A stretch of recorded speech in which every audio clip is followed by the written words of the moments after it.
Thanks for listening to Just About Managing. To stay up to date with new episodes, remember to follow us wherever you listen to your podcasts and discover what comes next on our LinkedIn page.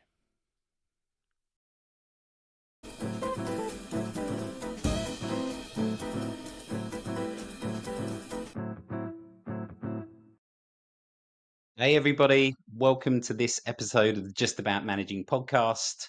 We've got a very, very special guest today. No, it's not Trump. It's going to be a chap called Andy Caine. Good morning, Andy. Great to see you. And we're pleased it's you, not Donald, to be honest. Obviously, we're joined by John Lloyd and Lee Smith, and I'm Chris Dingle, and we're delighted that you've joined us on this very, very special podcast. Andy, you're not Donald. Tell us about you. Definitely not Donald Trump.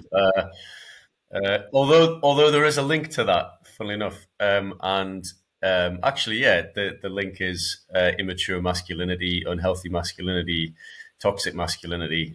So yeah, very relevant considering. Yeah, a little bit about me. My name's Andy.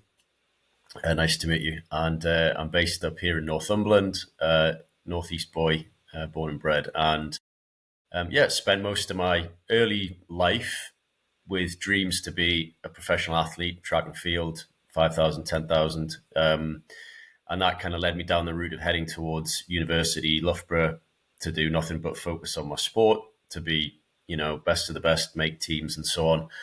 And I did, and I got to a pretty high level, world championship level, as a junior and a senior. Bit of history in the family as well. Dad was an athlete. Dad was also the founder of the Great North Run, which is quite a big shadow to step out of. Him and Brendan Foster and a few other guys set it up in the early 80s. So kind of sport has been always in my life, surrounded by dad's mates as a little kid, Olympic champions, Olympic medalists, world record holders, was just like normal hanging around the house. So kind of this subconscious influence of just great men, if you like, high achievers, started from a young age and not thinking anything of it. They went through my career, focused in full-time athletics, and then ended up realizing I still wasn't going to be quick enough to earn a decent living. So I figured I'd need to get a job. I had the ambitions actually to stay in the sports industry. So joined Nike, ended up in the commercial side of things at Nike. Then left Nike after about 5 years and ended up working in elite athlete management, actually for the Great North Run company in the build-up of 2012. So all of the events we put on, my responsibility was to bring in all of the best athletes in the world, design the races, like how the races looked on TV to make them exciting, so like have good head-to-heads. And that was across distance running, the great city games where we built the stadiums in the cities, if you like, when I brought Usain Bolt to run down the streets of Manchester, basically in 2009. In swimming events. So again, like working with just like the best of the best in the world, okay? And then loving it and just like in my element, went from being in the sport to then working in the sport to then basically ringing my mates up saying, hey, will you come and run these races, And then after 2012, kind of figured, I kind of want something new again, a new challenge, and ended up going back into the sports industry, the sports equipment, footwear, apparel, and ended up going back to Puma.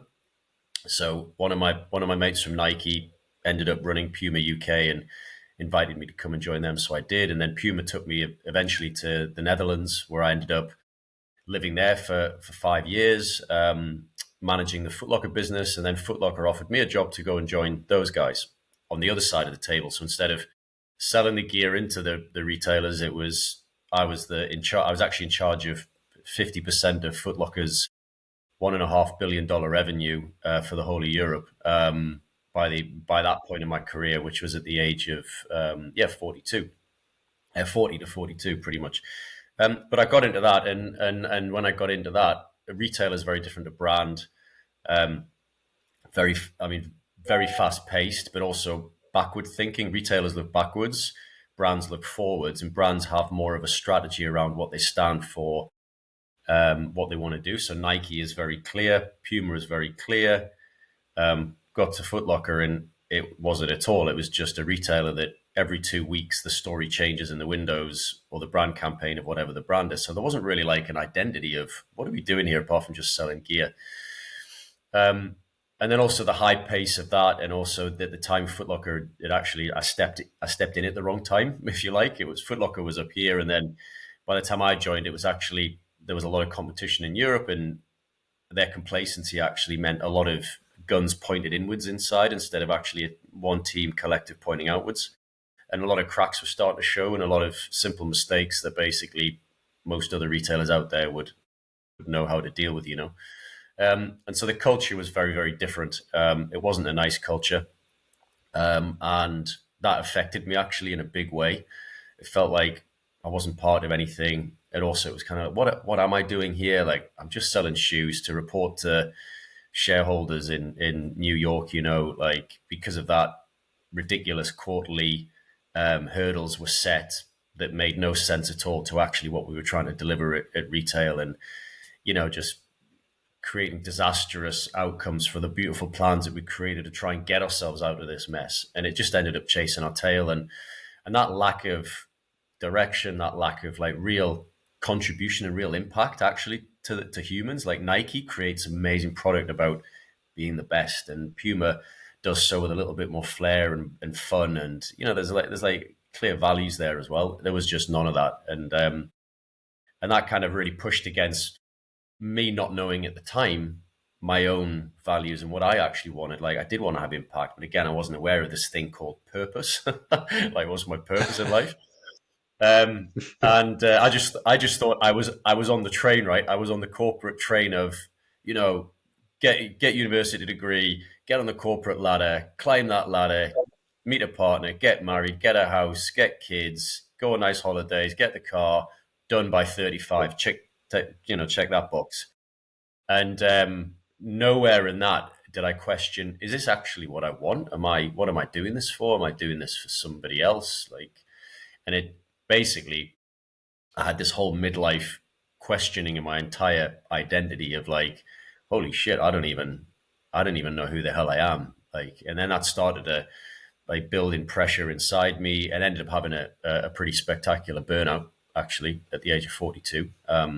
Which was bang on. Everything happens in multiples of 7 years, 42. And I questioned everything in my life. I questioned my whole career, what I was doing it for, what impact I was having. I questioned my marriage. I questioned a lot of my friendships, like my own behaviors, immature masculinity, like showing up all over the place, which I was aware of, but I didn't know what the word masculinity meant. I didn't know what it meant to be a guy. I actually started to question why I wasn't feeling grown up at the age of 42, had all these things in life that the boxes checked, but there was something inside me thinking, why do I not feel grown up? I don't feel like I've matured, and I couldn't work out what it was. And actually what it turned out to be was the full integration of my psyche from my boy psychology growing up, maturing into full healthy integrated psychology. If you know anything about Jungian psychology, this is what it was. And I was like, oh shit, why the hell have I got to 42 and none of this stuff has been taught to me? Like how to be a man, like what does it mean to be a man? And of course, at that point, not long ago during COVID, when I decided to get out of everything, I literally pressed the ejector seat. I was like, I'm going to go away, sort myself out, divorce, get that tidied up, sell everything, my assets, get the kids put in a house with my ex-wife, and I'm going to go away and sort myself out. I'm going to go to Peru and drink a load of ayahuasca. That'll do me, that'll fix me. This whole like malfunctioning thing that I come to not like about myself. COVID happened, couldn't do that. Obviously, couldn't travel. Got stuck at mum and dad's at the age of 42. Money going down the spout, funding the divorce. Couldn't get back into work again because suddenly like Brexit was happening as well. So all the jobs I wanted were in Europe. And suddenly it became very clear that being a white male, able-bodied, straight, divorced, middle-aged, old at the age of 42, suddenly all these things started to stack up against me. in a way of, I never had to interview for jobs before in my life, and suddenly like 37 job applications. And okay, not many people were employing, but at the same time, this started to have a real impact on me as well. Of like, holy shit, like I am like, I'm not even wanted, needed anymore anywhere. And that then sent me into a hole of depression. I didn't realize it, because Mr. High Achiever, no sleep, I'll sleep when I'm dead. I used to laugh at people who had mental health challenges. I'd consider that weak, like, grow a set, come on, pull your socks up, man, deal with it. Was actually happening to me. And so I withdrew, isolated myself, which of course is the worst thing to do, but very immature masculine behaviors. Like, I don't need help, I'll do this myself. And then ended up having feelings around suicidal ideation. Like, I don't need to be here. Like, why am I here? What's my purpose? And it really ended up in a really difficult spot. And then I started to kind of go, what is wrong with me? Like, how come I've gone from being Mr. Up Here to Mr. Down Here? Not able to get out of bed, complete apathy for life, no va-va-voom at all. And that's when I started to kind of like piece it all together of what had happened to me, what I was missing, and what I was missing in my identity. And then I started to look at simple things like the way that my body chemistry, what was going on that kept me depressed, like the actual physiological impact, what was going on in me, because I was, as an athlete, I knew about this stuff, did physiology at university and stuff. So, and then I learned all about it all.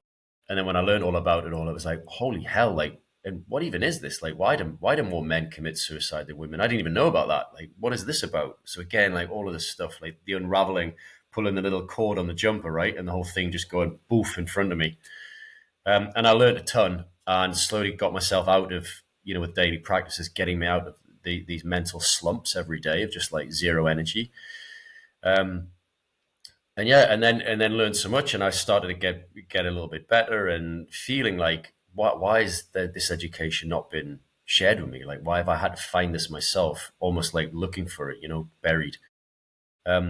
And then I came to understand, well, maybe there's something in this. That maybe there's a direction here for me, because I felt passionately about it. And so I wanted to do something anyway. I didn't want to go back into corporate, and I wanted to make an impact, give something back for once in my life, instead of Mr. Take, which again is immature masculine behaviors.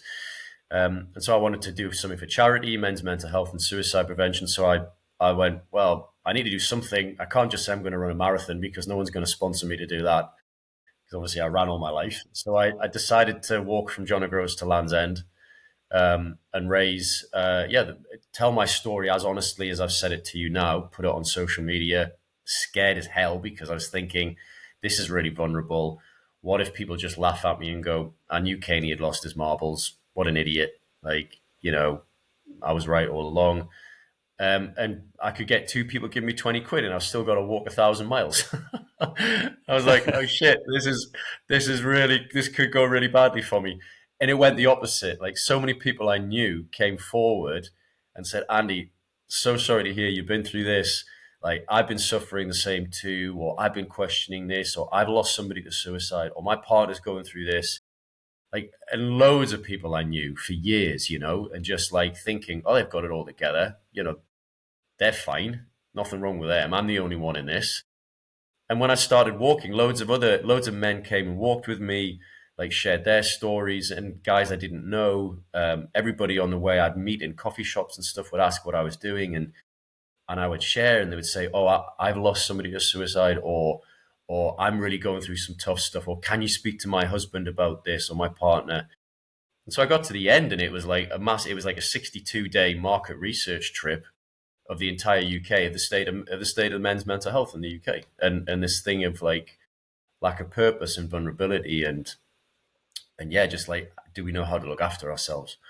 And so that was kind of it. I kind of got to the end, and it was like, shit, I think I need to do something about this. There's something here. And men I'd met on the way down were like asking me afterwards, saying, Andy, you know that thing you told me when we walked? Can you tell me a little bit more? And can you like maybe coach me a little bit or guide me?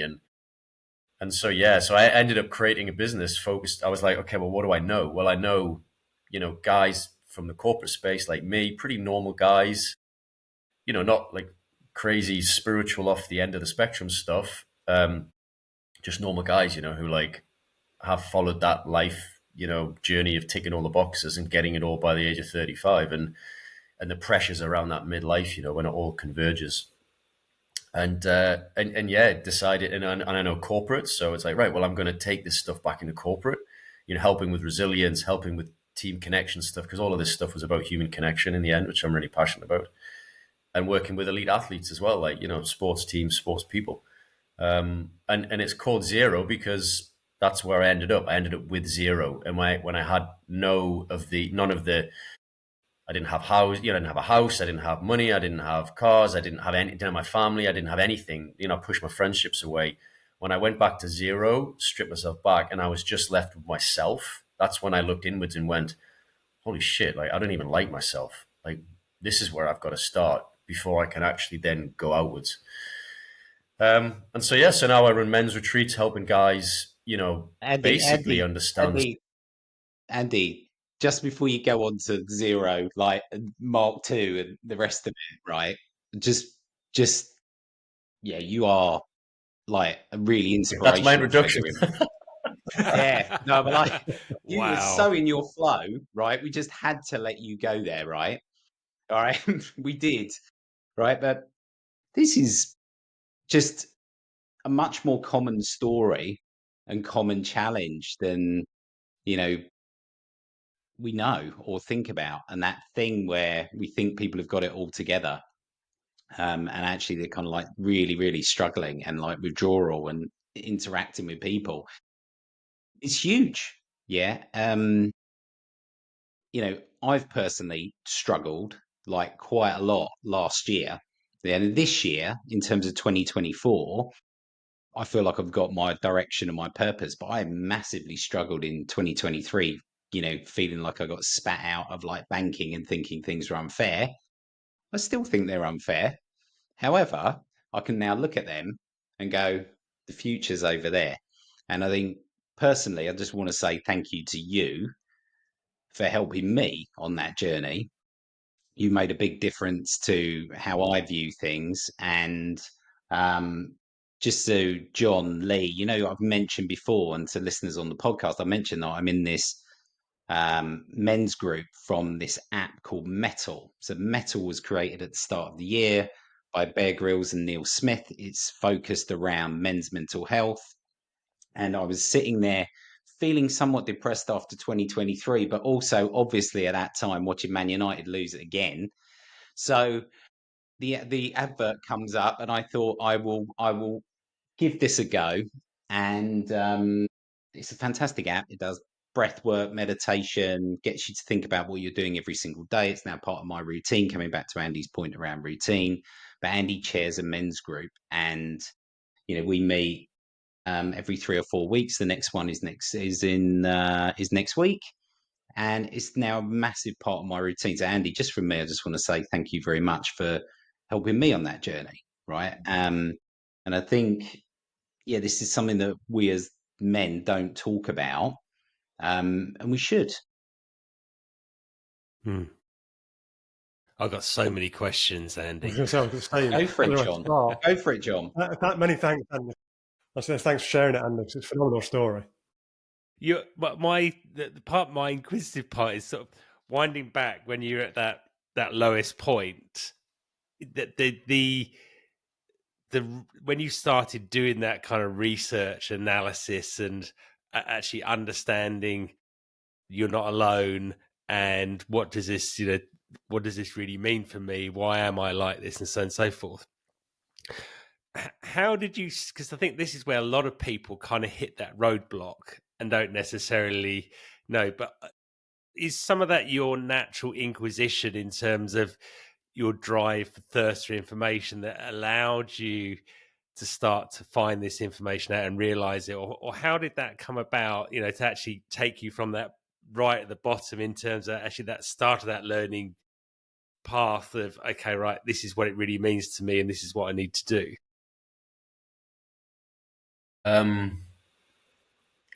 It was somebody actually pointed it out to me. Somebody actually said to me, you've got a bit of an ego. Andy. And I'd heard it before in the past, I had.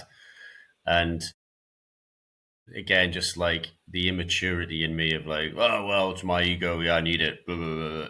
It's like, just the ego responding to the question about ego. Okay. And it took somebody who meant more to me, who meant a lot to me, to actually point it out. And I was like, and it went deeper. The questioning went out of this and into this, and made me go, and it had an impact, of actually and of actually how I was being seen. And actually, and I went away. I was like I knew I'd heard of ego, but it was like, what the hell is the ego? What is my ego? Like, what does this mean? And the first book, and literally, then I do the search, and it's like this thing around psychology, and then the ego to exist requires time travel, past and future, and it was just like, what is this? And pulled me in. And then the first book I read was Eckhart Tolle's The Power of Now. Which is an incredible book. I don't know if you've read it, but I had to read every sentence 4 times. And it's an incredible story of a guy who essentially questioned himself as well, and lived on park benches in London for like 2 years in this stuck state of not understanding himself at all, and come out and wrote a global bestseller, and Oprah Winfrey, and it's really incredible. It's a good book to start with. So yeah, it's like everybody reaches a point in their life. Every human has normally 3 to 4 kind of big life-changing, impacting moments in their life, and that was one of mine. My kids was one.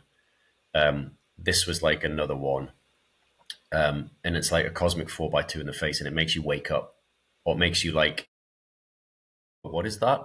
And you either choose to turn towards it. It was like a challenge, and like go towards it, or it's like, I don't want to deal with that. I'm turning away from it. Hero's journey stuff, And I chose to go towards it because it meant something to me. Andy, I've got so many more questions I could keep asking you, but Lee, go and you go, and I'll formulate my next one in a minute.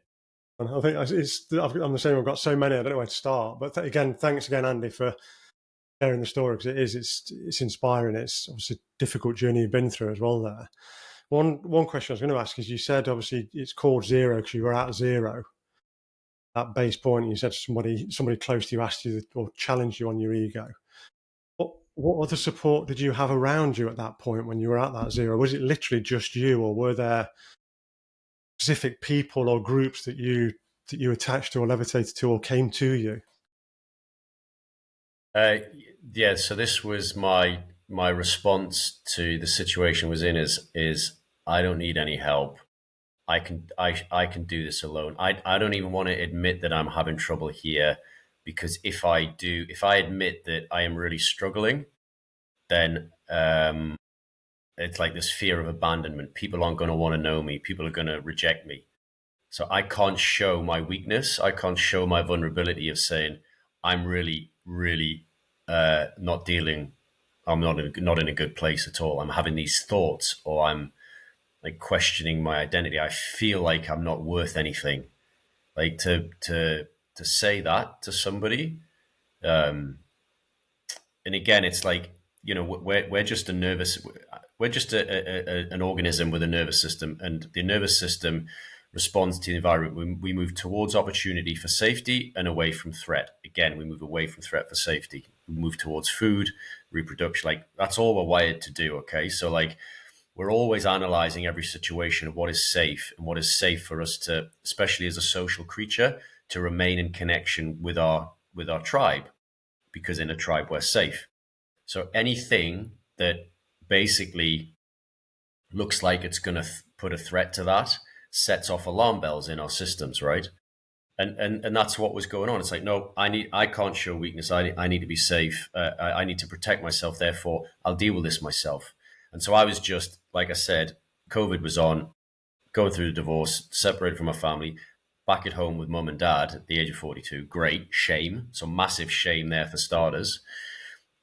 Money going down the spout. Massive shame. As a guy, had it all. Suddenly I can't even afford to put a roof over my own head. You know, Maslow's basic hierarchy of needs. I can't even look after myself. Shame.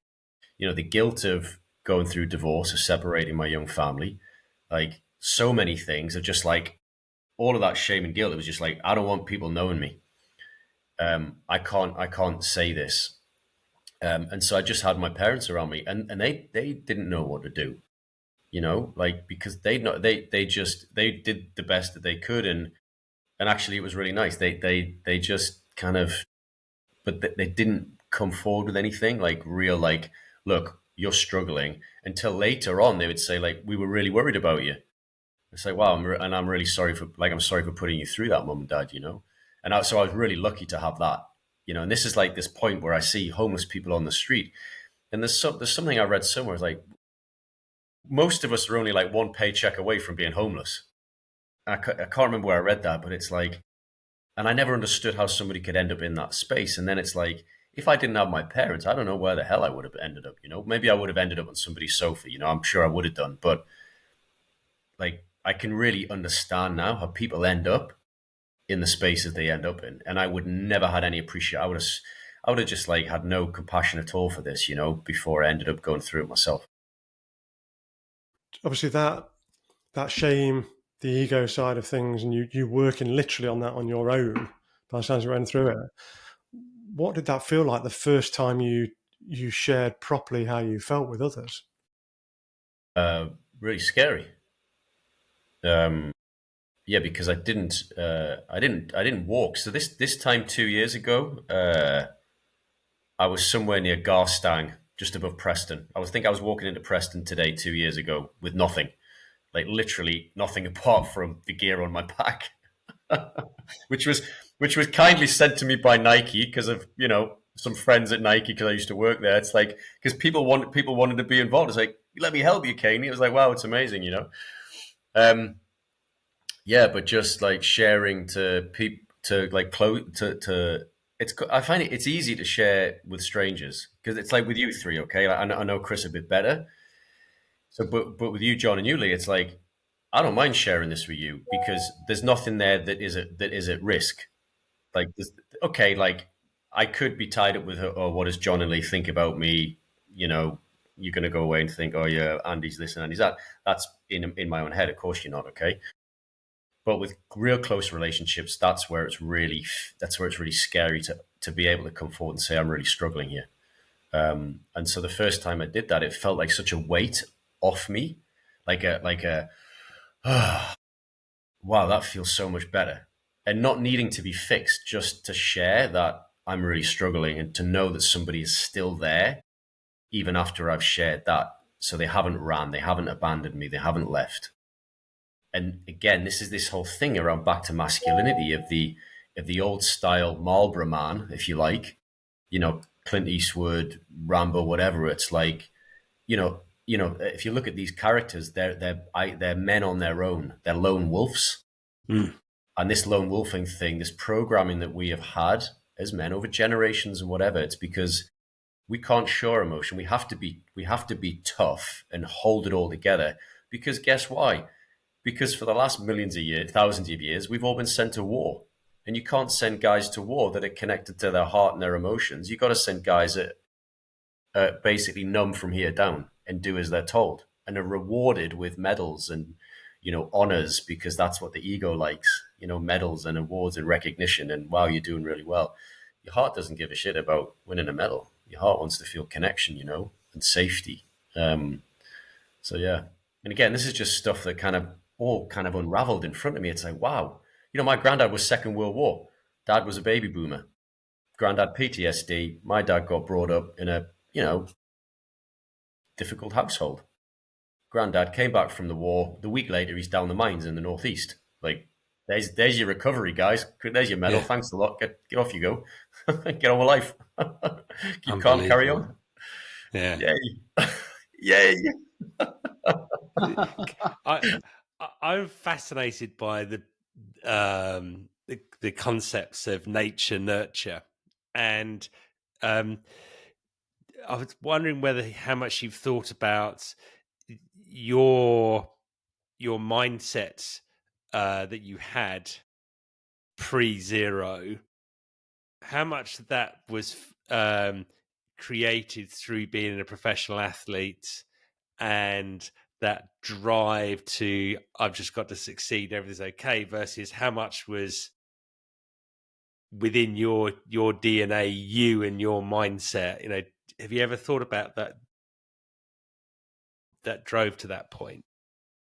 Yeah, it's a good question, John. I mean, even the sport I chose, like distance running, and there's the book, The Loneliness of the Long Distance Runner. It's like, and it's the individual sport, having to drive myself all the time. I had a coach, but I'd meet the coach 3 times a week and train 14 times a week, so twice a day, every day, pretty much 13, 14. And to do that is like it requires a level of internal drive and motivation and mindset. And also when it's like lashing down outside, freezing cold, pitch black, you got to get out of bed at 6 o'clock and get out and go for your training run. So it's different around. I always looked at team sports with a bit of envy as well, of like, it must be so nice to train with a group of like people all the time. And when I did, 3 times a week, I was training with a group. So it had that. It wasn't totally lonely. And yeah, the mindset from my father, who was also a distance runner as well, came through that. So definitely passed through there. But also kind of what was passed on from dad as well. Things like, if you want a job doing properly, do it yourself. And also this thing around trusting as well, that kind of control and like, oh, I'll just do it, or give it to me, I'll do it. So I picked up a lot of that. So this whole thing about like individual, just I'll deal with it myself. Was a culmination of things. So it completely just created this. In order to achieve a high, I need to do it myself, and I really am aware of it coming through in me now. Like this still thing about asking for help, and like, I can't ask for help. Like, who will want to help me? And no, I need to do it myself. Otherwise, I don't trust it to be done properly. But like the awareness, like that's like the steps of getting control of these things. Is the first step is awareness of like, oh, I am doing that. And then the next step is, where did that come from? Well, that came from that way back when I was a dot, when I was between the first 7 years of my life. And this is the journey that I've been on to understand what those questions are like. What is it that makes me the way I am? And not ending up maybe like my father. Is, the great qualities, but also the not so great ones, because nobody showed him. So this isn't about blaming. It's about just being aware of like, where did that come from? And then actually me being curious with dad and saying, hey dad, like, what was your childhood like? Shit, really? Oh, that explains it then. Now I understand. Yeah. Yeah, we could be on air literally all day. 2-hour special coming up. Yeah, we could do, right? Well, we haven't asked questions back to you guys. Like how does what I said, like, where in your lives have you gone, or what have I said have gone like, oh, I can relate to that, Andy, because I went through this, or holy hell, yeah, I see that.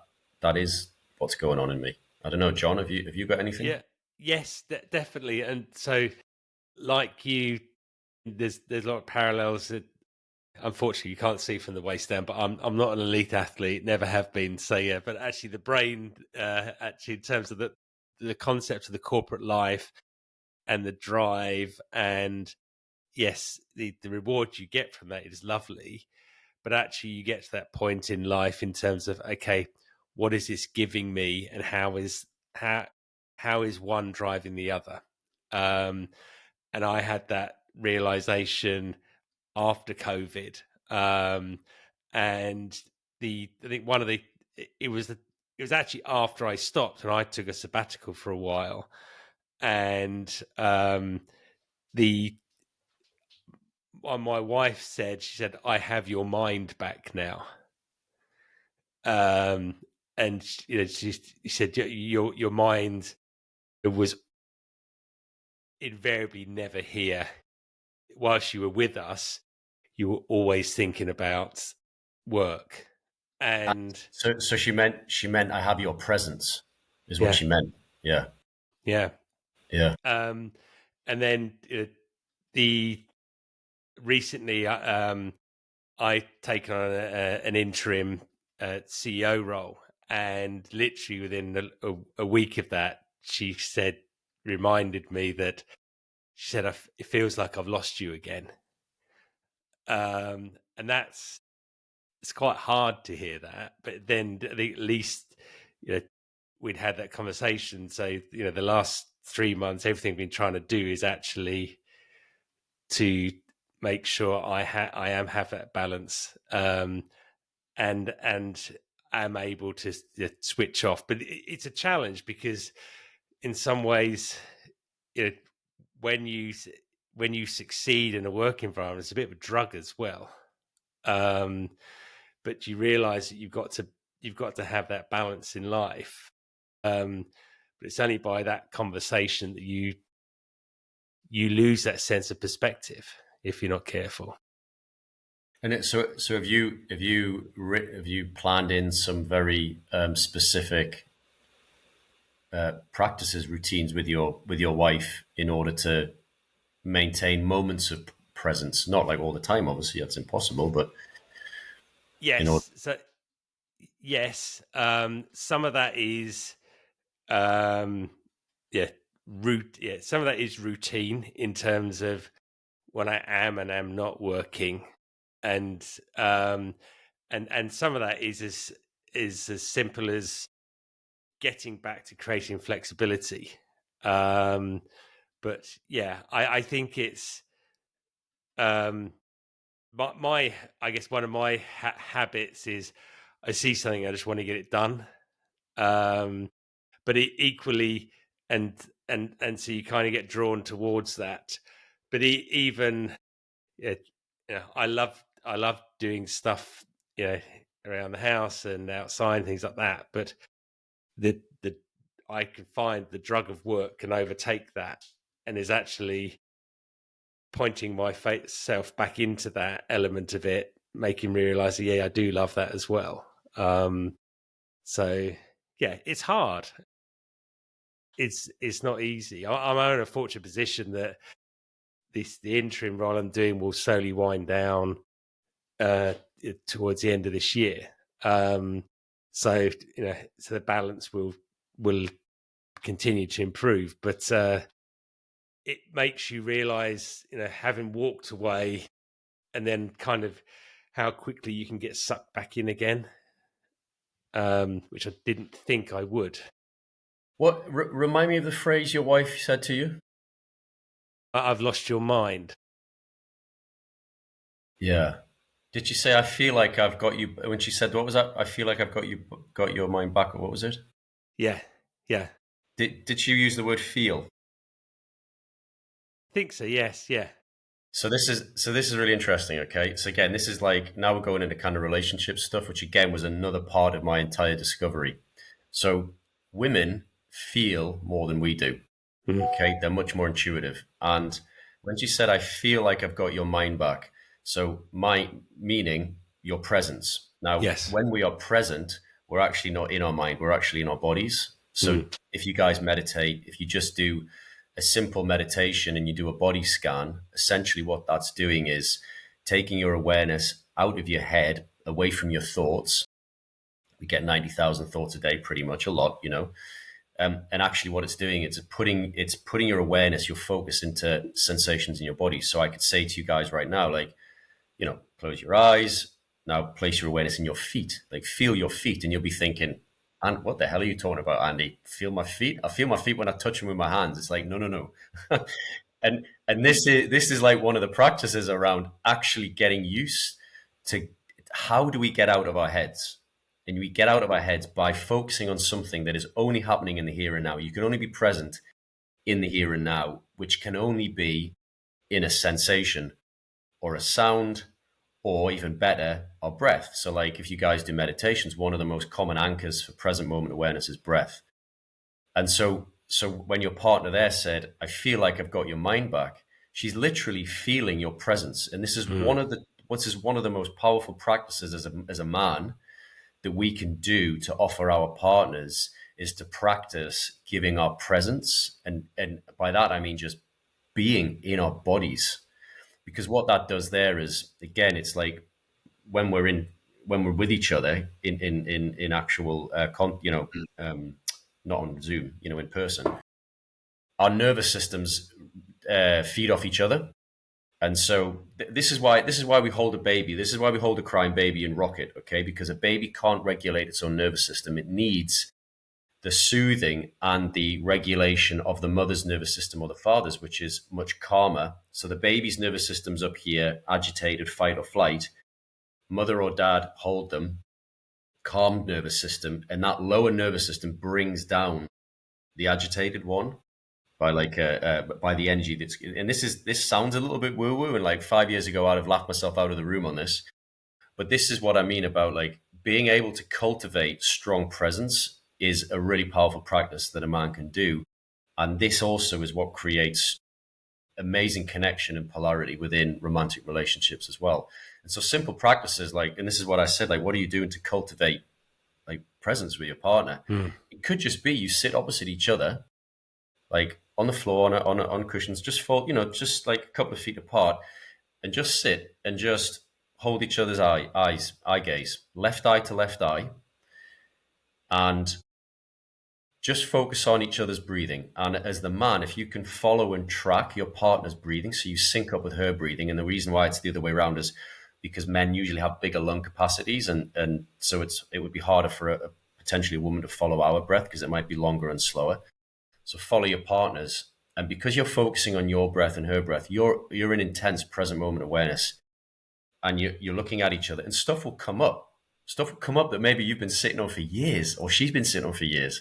Because when we turn this thing off, it allows things to come up that we've been pushing down. And this is like a beautiful practice, which again is just like one of these things I knew. And I didn't have a clue about this. I thought connection was like, let's go to the cinema, let's go for food, let's get pissed, and let's end up like having a fumble in bed. That was it. Date night, date night. It doesn't need that because that's not connected. That's not connected at all. Wow. There's my challenge, John. There you go. Thank you. I'll report back. Yeah, let's do that. Are we going to hold him accountable? Who can be his accountability buddy on this? Who's going to do it with him? Come on, Lee. Chris. We'll order it. Yeah. Amazing. Coming back to that question, Andy, around like what are the moments, what can you really remember in those kind of like 7-year periods? And learnings over I'm going to talk about it, like that difficult year and that difficult period. Actually, the benefits of being able to talk about this stuff with people you don't know in like a men's group was like really, really useful, right? Because you feel free and your brain's off. But actually, I'm going to use one of your quotes, Andy. Like when you become aware of what the opportunities are, but also what the challenges are, that's where the work starts. And then the work starts with you really thinking and becoming more aware, staying curious and walking towards those kind of fears, including bringing other people into those situations and your partner and other people and being vulnerable with them. All right. So, I now walk every week with my wife, and that's our time, and we will talk about wherever we will go. Yeah, it's really interesting. I get, you only really, when you don't feel like or, that's like ultimately the expression of like depression is you're not feeling like yourself. You don't feel like yourself. But actually, yeah, in hindsight, it was one of that kind of like moment, when somebody said, what's that moment? What was that moment? Someone who cared for me said, well, it doesn't sound like you felt like you. Is that right? And I said, yes. And they said, you do realize that's the definition of being depressed. yeah, on different levels. And it was like fucking gong, like the big gong from like Rank, you know, those big movies. Bong! It went crashing down. And yeah, it was just like really, really one of those moments. It was just a definitive moment. And then at the same time, having the support of being able to talk about these things, like in a men's group and other things, was just like, right, the work starts now. It's like, let's come back. I want to be seen. I want to play my part in the world. And let's go on that discovery and find out what that means. Yeah. And yeah, I mean, it's just crazy. Yeah. Hence doing weird stuff. And I know we've not spoken about zero and what zero is at I was all. going to say, I'm And we're gonna fascinated to know what right, zero is now. yeah, but like for our list, so just see if Lee's got anything, right? And then for our listeners out there, like we're like over 40 minutes already. And like Andy, we're clearly gonna have to get you back to talk about the future. But like, can you know, Lee, we'll throw it to you, right? And then what we'll do is we'll wrap up this part of this podcast, which has been absolutely amazing. Right. So Lee, any thoughts from you on like pivotal moments and stuff? Good. It's, do you know when, you know, again, let's say it again, Andy, with hearing your sort of story, I think for us and for people listening, hopefully it is inspiring. I think we hear it so many more times now as people become more open with it. You know, yourself sharing that moment at 42, and it does seem to be around, I don't know, an age period potentially. I think we've all been through it to an extent. And then listen to one of our previous guests, Eamon, who was on a few weeks ago, who his analogy was he felt like he'd been climbing the wrong pole. And then he had a crash, a complete crash again. And it is, you know, for me, it is that feeling. I think there's a couple of things I was going to say. One, I think I felt it myself, definitely, when again went through the same as John and Chris and yourself to an extent, Andy, of moving out of the corporate world.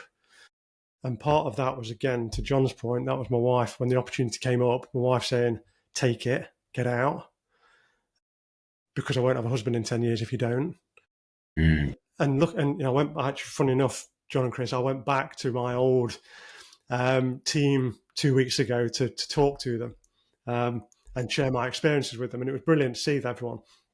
But it was one thing I shared with them was, when I look back now, HSBC and my managers, whoever it was, didn't put on me that I had to work the hours I worked.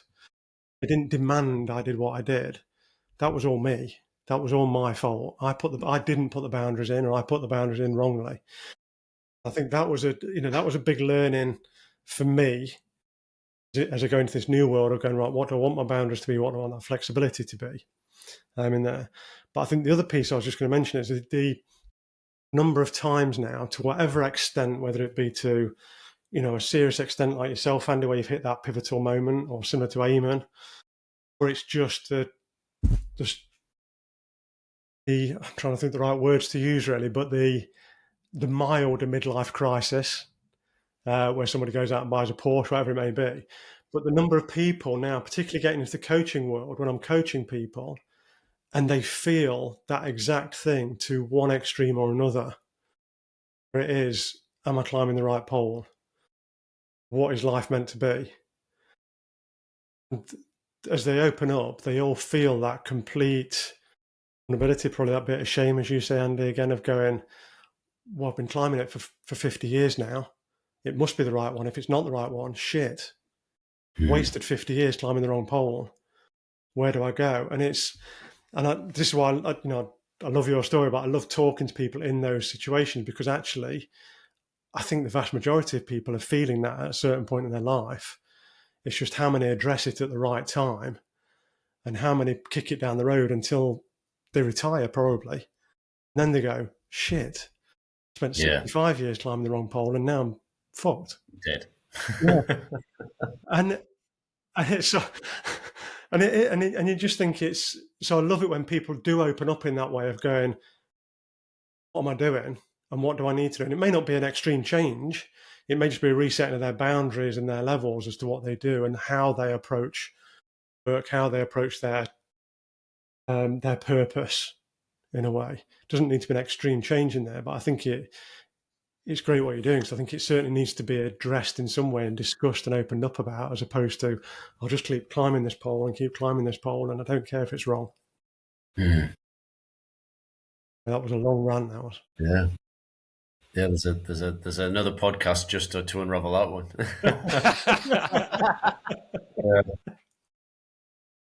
Dear. All good. All right. So, Andy, thank you very much for spending your time with us right this morning. Right. Truly eye-opening. Yeah. John Lee, like before we started, we said, look, this could go anywhere. And I think what this has done more than anything, and you could probably see from the faces on here, is it's created more curiosity to find out more and to like go on this journey. And we'd love to continue this conversation with you and for our listeners. That would be really, really cool. But one thing that you mentioned that we might be able to do just before we close, maybe we could get you as you're on with us just to help us connect to that mind versus body. Maybe you could just help us and maybe just take us on like a body scan or some breath work or something to just to kind of like finish this session, trying to walk that walk and take some accountability. Yeah, of course, yeah. We can, maybe, how long do you want? 4 or 5 minutes? Yeah, that'd be perfect. Yeah, do that. Yeah, I'll just set my watch so I don't end up putting you down for half an hour. the recording going way too long. Dead air, as they call it on radio, right? Yeah, so this is pretty amazing, right? So Andy does this stuff on like the men's group and have been to one of his retreats in London. So if you're listening to this, just encourage it, all of us listening in, to try this like right now while we've got Andy's like expertise to kind of like guide us through. So please just follow along and let's see how we go. Alrighty. Okay, well, first of all, let's make sure that we're sitting comfortable and able to have our feet firmly planted on the floor. I don't mean stamp them down, just so you feel like you've got a fairly stable base. Maybe have the feet a little bit wider than your shoulders. I think Lee's, where are you gone, Lee? Have you gone? Lee and I are standing up. So I'm just getting down. I'm just getting us off the right place. Sorry. Wasn't disappearing. I collapsed already. Yeah. Yeah, John, don't worry about being off cam, John. Just go down. That's fine. Yeah, go down, and get yourselves sitting up. And what we want to do is sitting is best for this, obviously, and we want to create a pretty alert posture. And the reason why we want an alert posture is a few things. Is one, if you're too relaxed and slumped over, there's a chance you could actually fall asleep, depending on the type of process we're going to go through here. But also we're going to focus on the breath a little bit. So what I'd encourage you to do is the alert posture, kind of, a fairly, a strong back, fairly straight, not rigid, just strong, bringing the shoulders back a little bit. And if you can, with that, just kind of gently edging the heart to kind of point upwards toward the ceiling a bit. So just bringing your sternum up, your shoulders back a little bit, not rigid, just, allowing them to come back, and then just taking your hands and then the back of your hands, just resting them on your thighs in front of you or in your lap together, but in an open gesture towards the ceiling. So we're not closed. So already you're opening up, feeling a bit more receptive, maybe feeling a little bit bigger, taking up a little bit more space perhaps than you might normally do, not slouched over. So hands facing upwards. And then if it feels comfortable to do so, just bringing your eyes down to a close. So just closing your eyes. If you'd rather keep them open, anybody listening, you can just gaze, softly to something on the floor in front of you. But obviously try not to be distracted by anything visual that's going on. That's why closing is a little bit better. And all we're going to do is just take the next 4 or 5 minutes to move out of the busyness of our minds, and into something, into presence. And by that I mean the here and now. And like I said at the start of this podcast, we can focus on something happening in the here and now, which could be a sense in the body. And the easiest one to do is actually our breath. So there'll be some periods of maybe 5 to 10 seconds of just quiet. I'll still be here. So just noticing where you're sitting right now, just noticing what parts of your body are in contact with the chair, noticing your feet on the ground, feeling supported by the ground, feeling supported by the chair, maybe under your sit bones, maybe the back of the chair, supporting your spine perhaps, your alert spine. Generally just feeling supported, feeling in contact. And the key here is to notice things, but without any judgment. So it's not about, okay, I can feel my bum on the seat. Oh, it's a bit uncomfortable. I don't like this seat. Why did I buy this seat? I knew I shouldn't have bought this seat. That's getting caught up in thoughts again. So again, just feeling into the sensation of the chair in contact with you without any judgment, just curiosity. Just going, okay, there's the chair. And you're probably already maybe some thoughts going, what the hell is Andy doing here? This is nuts. You might already be thinking about, I've not had my breakfast yet, or I've let the dog in the room. Is he going to stop barking? Or I've got a million emails, or the kids are screaming. Like, just notice how busy your thoughts are right now. And maybe just labeling the thoughts instead of the actual content of, there's busyness, there's hunger, there's tiredness. And the label just helps us to remove ourselves from getting caught up in the thoughts. Because you have one thought leads to another, leads to another. And so, you're probably noticing a lot of these thoughts. And a nice question now is to go, if they're my thoughts and I'm noticing them, who am I? Which part of this is noticing these thoughts? Suddenly you're not in your thoughts. So suddenly you're not in the river. You're actually standing on the bank watching the river flow past. Just bring your awareness back to the chair, supporting your sit bones, or the ground supporting your feet. And we're just going to now bring our attention to our breath. So I'd like us to, on my count, when I say so, we're going to breathe deeply in the nose, and we're going to let it all go. Exhale out through the mouth, maybe with a sigh or whatever noise you feel free to do so. So we're going to try and fill the belly and fill the chest. So it kind of goes belly, chest, and then exhale. So in 3, 2, 1, deep inhale in the nose.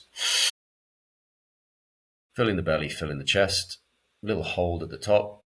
In this hold, just relax the shoulders and then let it go out the mouth. The next one in, deep breath in the nose, filling the belly, filling the chest. Feeling maybe a little bit more this time. And then letting it go out the mouth with a sigh if you want to. And then last one, deep breath in, fill the belly, fill the chest, and hold at the top. Fill, fill, fill. Feeling that air pass through your nostrils. At what point do you lose track of the air as it goes in your body? Just holding at the top. In this hold, again, just relaxing any tension in your body. Still in the hold. Maybe noticing your diaphragm starting to want to pull the air into you. It's saying, come on, let's breathe. Just holding a little bit more. And then we're going to let it go in 3, 2, 1, letting it all go. And now just noticing the state of your body now. Maybe the state of your mind. Maybe noticing how you're breathing now. Perhaps what is different to how you were at the start of this meditation. Allowing your breath to normalize, and then bringing your palms together, still with your eyes closed. Bring your palms together and start to rub your palms, generate some heat. Feeling that heat in between your palms, the heat building. And then when you're ready, just bringing your palms over your eyes, your closed eyes. So feeling that heat moving from the palms into your face. And then slowly blinking your eyes open behind your palms to allow the light to come in slowly, to accustomize your eyes back to the light. And then when you're ready, bringing your palms away from your face, back to your thighs, and just taking in the eyes of the fellow men on this call. And then normally what we do now is we would say, let's do a little check-in, but maybe we do a check-out. And just say your name, where you're from, and one or two words of that experience. John, let's start with you, and then nominate who you want to afterwards. Okay, I'm John. I've done similar activities as before, but actually I felt I was able to completely clear my mind. So thank you for that. And yeah, I could have gone on for longer. I enjoyed it. Chris. I'm Chris, and in a minute I'm going to be checking out from Canterbury in Kent. As ever, feel grateful and enlightened every time walk towards the opportunity of like being a better man and being a better person and taking the time. And this is like a skill to get a bit better each time. Doesn't have to be perfect this time. So just grateful. So thanks, Andy. Thanks for that. And I'm going to nominate Lee. Thanks, Chris. Lee, looking out from Nottingham. Feeling very refreshed, actually. Very relaxed in my body, more than I have been for probably a while. So very grateful again. And great spending time with great people again. So thank you all. Cool. Andy, And then check you, out from Andy. Northumberland. Feeling grateful, actually, for being invited on here to meet you guys. So everything always ends up leading on to new things. And Chris, our paths cross for a reason, obviously.